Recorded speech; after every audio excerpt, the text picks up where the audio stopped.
My Mulaqat with Omar Khalid by Apeksha Priyadarshini. Apeksha is a PhD scholar at the School of Arts and Aesthetics at Jawaharlal Nehru University. She is a member of Bhagat Singh Ambedkar Students' Organization at JNU. Omar Khalid was arrested under Unlawful Activities Prevention Act for his alleged role in the Delhi program. He has been languishing in Tihar jail for more than 3 years. I started visiting Omar Khalid, a former JNU student leader who was arrested on alleged charges of conspiracy in the 2020 Delhi program case. In Tihar jail about 1.5 years ago. When his arrest took place in September 2020, the entire country was reeling from the consequences of the nationwide lockdown that had been in effect due to the COVID pandemic. It took a long time for physical visits to begin in prison, and when they did, there was a tedious protocol in place to determine who can visit the prisoner. There are not only restrictions in terms of the number of people who are allowed visitations, but also the frequency at which a prisoner can have the privilege of having visitors. The process of actually visiting is a tedious one.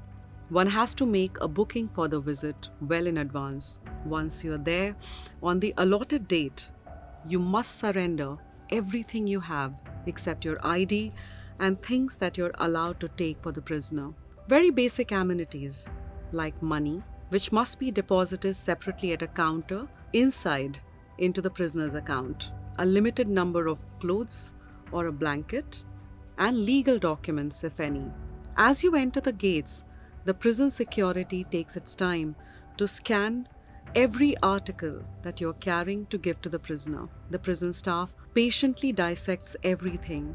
Strings are pulled out of pajamas, sharp tags or decorative elements are slashed off from clothing with a blade, and there are even specific colors that you aren't allowed to take inside. During winters, the prison personnel carefully cut open the razais to see if anything is hidden inside. There's something very deeply discomforting about the condition in which basic belongings are passed on to the prisoners, torn and tattered. Search rigorously and with inherent sense of suspicion. You see the eyes of the officials constantly searching you along with the things that you have brought to sense if you're hiding something, thereby criminalizing you along with your loved ones. You then stand in long winding lines for hours to get a pass printed for the visitation at the counter. And then you go through the various levels of security checks. There is checking at multiple metal detectors while you surrender your shoes, belts, and articles on a scanner belt. You're marked physically for clearance after a deep frisk of your body by stern hands and piercing gazes. Everything from your ID number to your address, family details, and biometrics is recorded, and you are allowed to move ahead only after they are sure that you can in no way hold anything contentious. Once you head on to the long winding passages that lead to the actual Mulaqat or meeting area in the respective prisons, one realizes that it must be like an absolute surveillance society. Here is a world within a city, crowded with watchtowers at every juncture, where a gunman is positioned looking over the prisoners 24/7.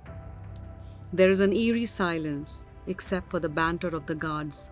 Even the chirping of the birds is scant. In the Mulaqat area, you submit your pass, put in your thumbprints, and then wait for them to bring the prisoner from their cell. In recent times, this process has been made even more bureaucratic and painstaking for UAPA under trials.